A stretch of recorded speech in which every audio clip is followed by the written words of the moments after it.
Assalamu alaikum. This is Yasin. I am a software engineer by profession. My question is, the Hindu Pandits and scholars agree that the Vedas and other Hindu religious scriptures prohibit idol worship, but initially because the mind may not be matured, therefore an idol is required for concentration while worshipping. After the mind reaches higher consciousness, the idol is not required for concentration. What do you have to say about this?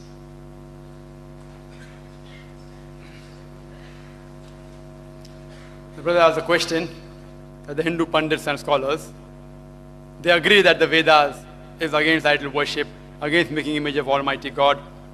But they give the logic that initially because the mind is not matured, you require idol to concentrate. Later on when you reach higher consciousness, idol is not required. If this is the logic, I would like to say that we Muslims have already reached the higher consciousness.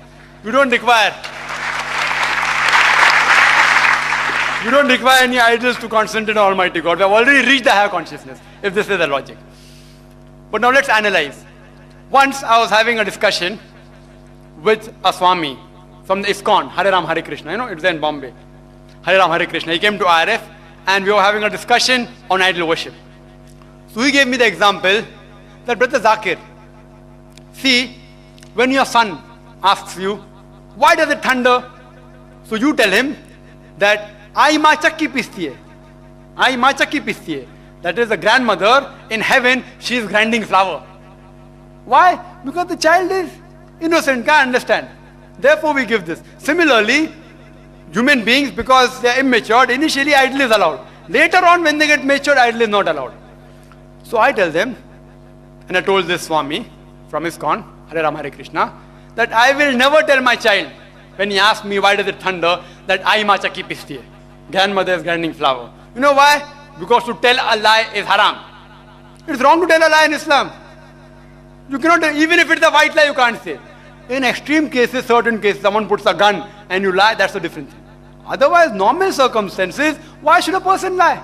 Because if I tell my son that Ai ma chakki pisti hai, grandmother is grinding flour in heaven, when he goes to school and when the teacher teaches him that the thundering after lightning is due to expansion of rapidly heated air, he will think the teacher is lying. And afterwards when he comes to know the fact, he will say, my father was a liar. Ai ma chakki nahi pisti hai. So this is the problem, that why should you say such wrong things? And this philosophy is common amongst all the human beings. Common, most of them, if not all. And we have like those people who stay in a building, like when they play with the children, they throw the toy out. Kawa leke gaya, crow has taken it, You do the action of throwing the toy out of the building, kawa leke gaya. Then you find even your child is throwing out toys.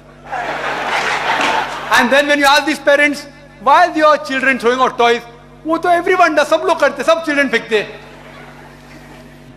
The mother will tell, all the children throw out toys. So if my child throws, what is great? All the children don't throw. It is because most of the parents do this trick. Kawa leke gaya. So even he wants to do that trick, even he throws it out. My son, alhamdulillah, we are staying in 9th story. 9th story in Masgon. My son has never thrown any toys. You know why? I have never played the trick with him. Kawa leke gaya. So you teach wrong things and your child remains following wrong things. Best is to give the answer. Simplify. Simplify and give the answer. To the best of the understanding. I know the child, many things they don't understand. Give the answer in a simple way. But if you don't know the answer, you should have the guts to tell the truth, I don't know. But most of the children, especially nowadays, they won't take the simple answer. If I tell my son I don't know, he will tell me, Abba, why don't you know? So what happens? Then we have to do our homework. We have to go and find the answer. It educates us as well as our children. But never tell a lie. You can never let your child grow up on falsehood. There are other Pandits, when I have discussions, they give me the example. Let's see, Brother Zakir. We do know that Vedas are against idol worship and it's wrong to do idol worship. But initially in standard 1, because the mind is not matured, idol worship is fine. But when they graduate, then idol worship is not required. So I tell them that if a person goes to school in standard 1, the fundamentals, the basics of any subject should be strong. If the basics and fundamentals are strong, in future, even the structure will be strong. If the basics are not strong, the structure will not be strong.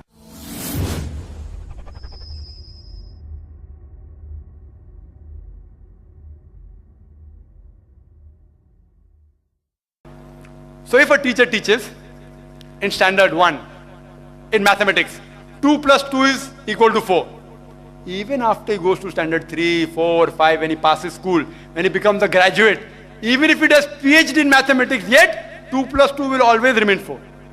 He may learn trigonometry, algebra, logarithms, but the basics of arithmetic addition, 2 plus 2, will remain the same.